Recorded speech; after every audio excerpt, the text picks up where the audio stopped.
Assalamualaikum warahmatullahi wabarakatuh. Salam sejahtera untuk kita semuanya.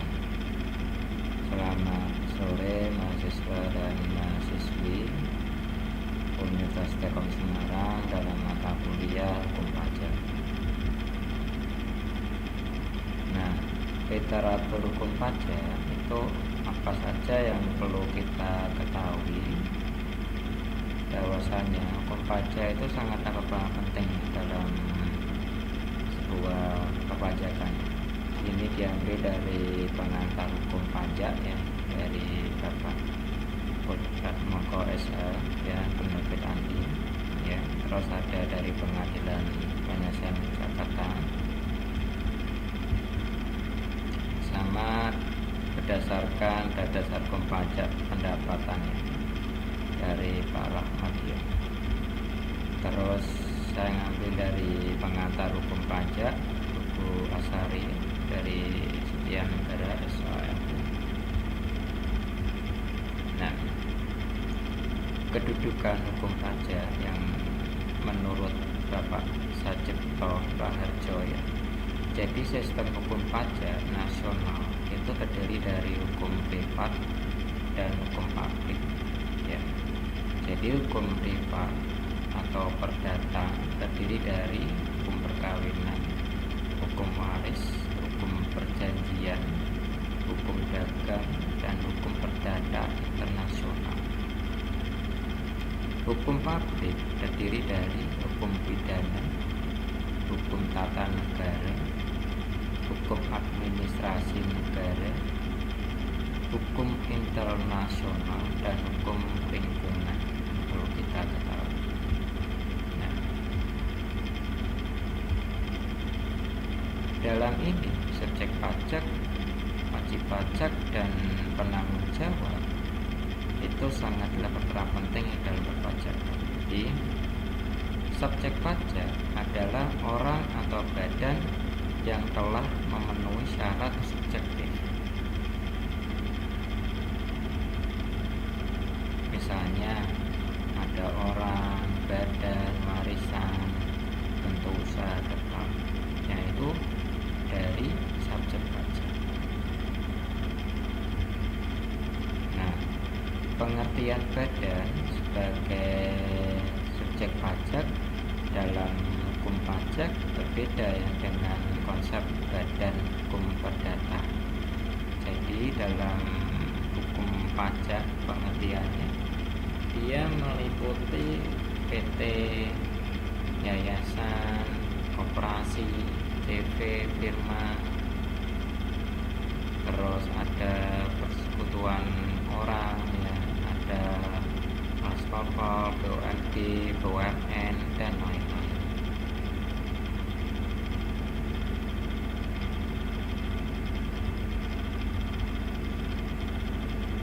Dan untuk menjadi subjek pajak, maka syarat subjektif harus dipenuhi dahulu.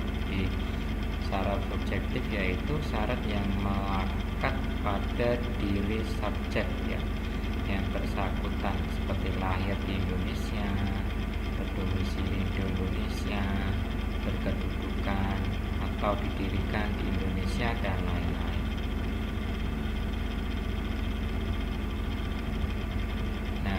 Wajib pajak itu meliputi apa saja? Jadi wajib pajak adalah subjek pajak yang telah memenuhi syarat atau objektif atau maupun subjektif.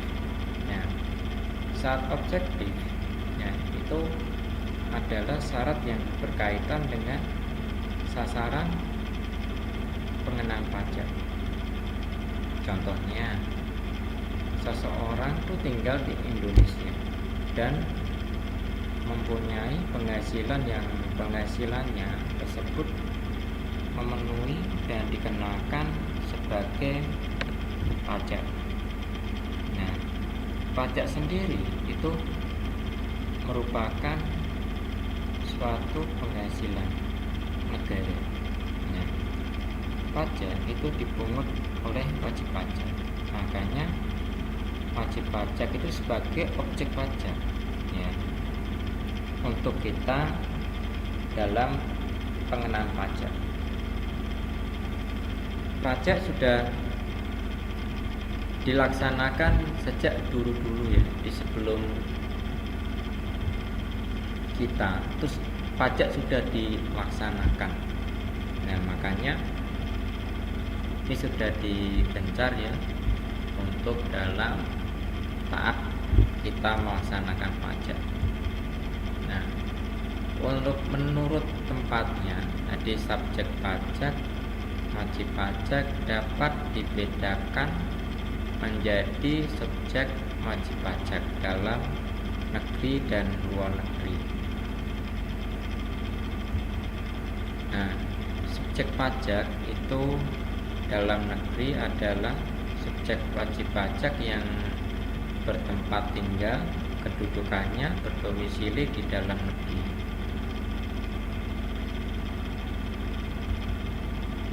Nah, selanjutnya subjek pajak wajib pajak luar negeri adalah subjek wajib pajak yang bertempat tinggal, berkedudukan, berdomisili dan tinggal di luar negeri.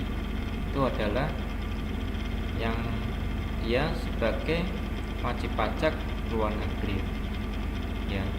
Yang wajib pajak luar negeri itu yang statusnya sudah tinggal kurang lebih sampai 100 hari ya, makanya dia sudah ditetapkan sebagai wajib pajak luar negeri. Nah, kalau wajib pajak dalam negeri, dia sudah bertempat tinggal di Indonesia sudah lebih dari 100 hari, makanya dia bisa dan sudah mempunyai NPWP dan sudah mempunyai wajib pajak, maka dia sudah menjadi subjek wajib pajak ya, yang bertempat tinggal, berkedudukan dan berdomisili di dalam Indonesia negeri kita ini. Nah, perbedaan tersebut itu menimbulkan konsekuensi, yaitu dari wajib pajak dalam negeri dikenakan terhadap seluruh penghasilan dari manapun berasal berdasarkan bersihnya dengan tarif posesif dan wajib mengisi SPT dalam sebuah pemberitahuan. Yang kedua, wajib pajak luar negeri itu dikenakan pajak ya terhadap penghasilan yang berasal dari dalam negeri. Itu bisa berdasarkan penghasilan kotornya dengan tarif yang profesional dan tidak dikenai kewajiban untuk mengisi SPT.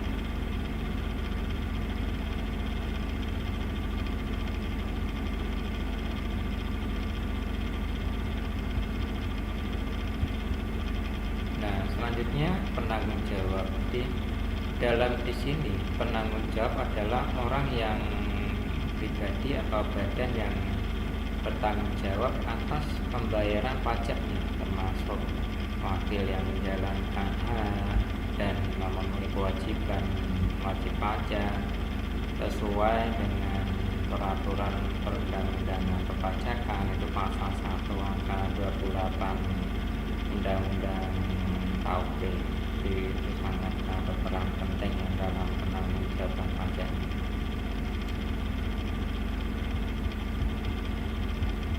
Nah, wajib pajak sendiri diwakili dalam hal ya. Jadi pertama dari badan oleh pengurusnya, yaitu badan yang dinyatakan valid oleh kurator ya. Terus ada badan dalam pembubaran oleh orang atau badannya yang ditugaskan untuk melakukan dalam sebuah pemberesan pajak ya, dalam intinya penyitaan pajak ya. Di badan dalam likuidasi oleh likuidatornya. Suatu warisan yang belum dibagi oleh salah satu dalam seorang ahli warisnya atau yang pengurusnya dalam harta peninggalannya. Yang kedua, yang keenam ini di anak yang belum dewasa atau orang yang berada dalam penghapusan oleh wali atau pengampunnya.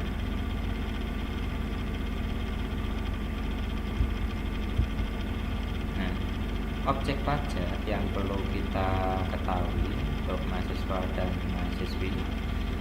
Jadi objek pajak itu di sasarannya, pengenaannya pajaknya dapat diartikan sebagai keadaan peristiwa atau perbuatan yang menurut ketentuan undang-undang memenuhi syarat bagi yang dikenakan pajak.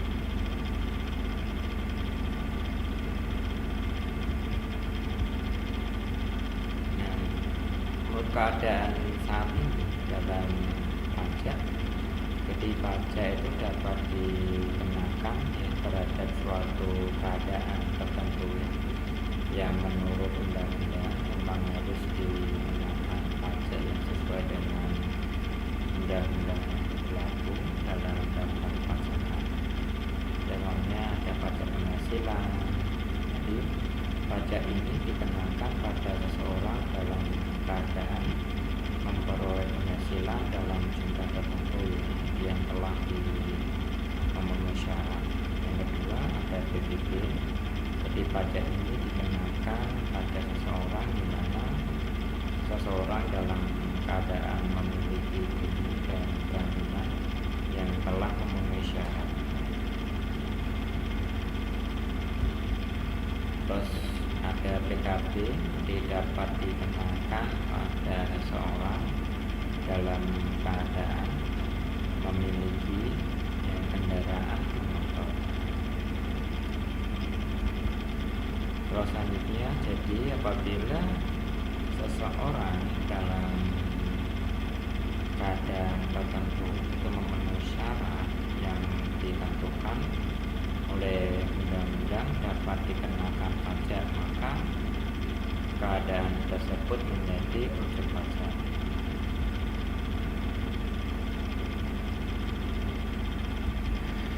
Nah, ada sebuah peristiwa dalam sebuah pajak di mana peristiwa tertentu dalam masyarakat juga dapat menjadi objek pajak. Terus yang kedua, contoh peristiwa kematian.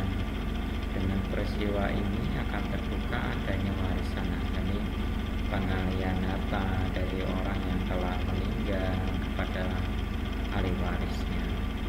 Ada perolehan hak atas warisan yang akan dikenakan pajak biaya perolehan, ada hak atas tanah dan bangunan atau PPATB.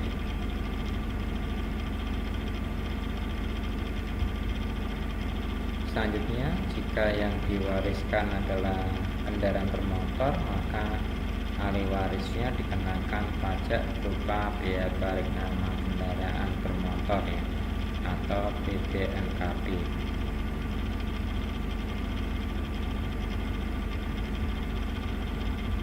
Nah, perbuatan yang terjadi dalam masyarakat juga dapat menjadi objek pajak apabila telah memenuhi syarat.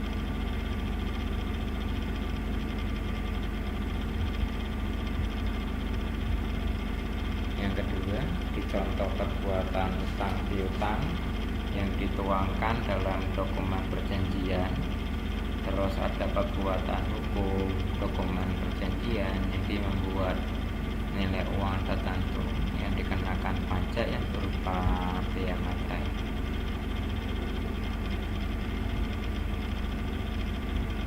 Nah, di sini ada kedudukan hukum pajak yang perlu kita ketahui. Jadi yang termasuk hukum publik itu bagian dari tertib hukum yang mengatur penguasaan dengan warga. Terus hubungan dengan hukum yang lain. Terus satu dengan hukum perdata. Hukum perdata itu hukum yang mengatur hubungan antara orang-orang pribadi. Jadi hukum pajak itu mencari dasar kemungkinan pemungutan atas kejadian-kejadian, keadaan-keadaan perbuatan hukum yang ada dalam lingkungan. Jadi ada hukum perdata,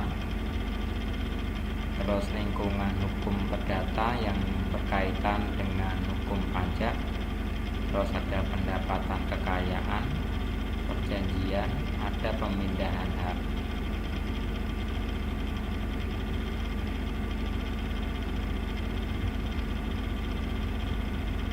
Yang kedua, adanya dengan hukum pidana.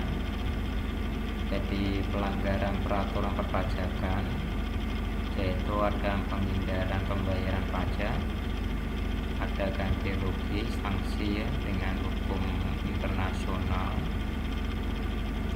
ada konvensi pajak internasional, ada peraturan unilateral, ada pencegahan pajak yang berganda.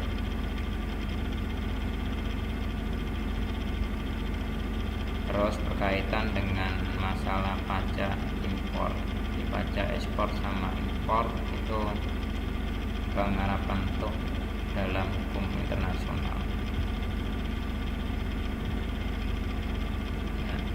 Sumber penerimaan negara yang perlu kita ketahui, yaitu ada bumi, ada air, dan kekayaan alam, ya.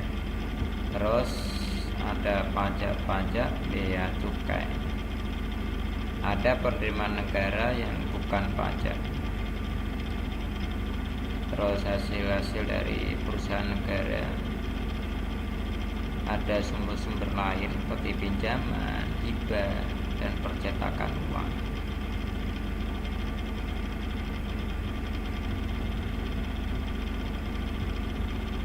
Nah, pajak bea dan cukai itu ada pajak, ya, terus ada bea masuk, ya, ada bea keluar. Jadi bea masuk, bea yang dipungut dari jumlah harga barang yang dimasukkan ke daerah, dan maksud yang dipakai yang dikenakan bea materai menurut tarif yang tertentu yang penyelenggaraannya diatur oleh undang-undang Departemen Keuangan.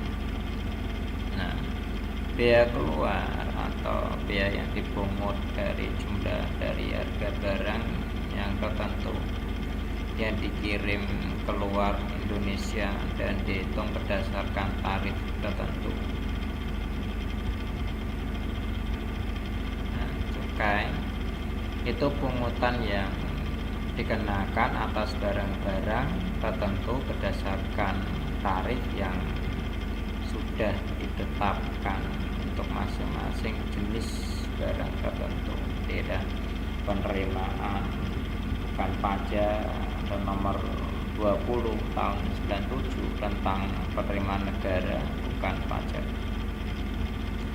Selanjutnya ada kelompokan penerimaan negara di bukan pajak yang meliputi dari penerimaan yang bersumber dari pengelolaan dana pemerintahan. Jadi ada penerimaan dari pemanfaatan sumber daya alam, penerimaan dari hasil-hasil pengelolaan kekayaan negara yang dipisahkan, ada penerimaan dari kegiatan pelayanan yang dilaksanakan pemerintahan, terus ada penerimaan berdasarkan putusan pengadilan dan berdasarkan dari pengenaan denda administrasi pajak. Terus ada penerimaan berupa hibah yang merupakan hak dalam pemerintah. Terus ada penerimaan lainnya yang diatur dalam undang-undang tersendiri. Baik, terima kasih dari saya. Mungkin saya jelaskan sedikit, ya, dari materi ini, bahwasanya kita harus selalu taat pajak, ya, karena di sini sudah terang peraturan hukum pajak yang harus kita taati, ya. Dan dalam mata kuliah ini saya jelaskan mahasiswa wajib absen ya di dalam mata kuliah. UTS UAS wajib dikerjakan ya. Nanti apabila ada yang mau ditanyakan bisa konsultasi dengan saya, baik di chat group atau chat pribadi. Baik, demikian dari saya tentang materi hukum pajak. Atas perhatiannya saya ucapkan terima kasih. Assalamualaikum warahmatullahi wabarakatuh. Salam sejahtera untuk kita semuanya.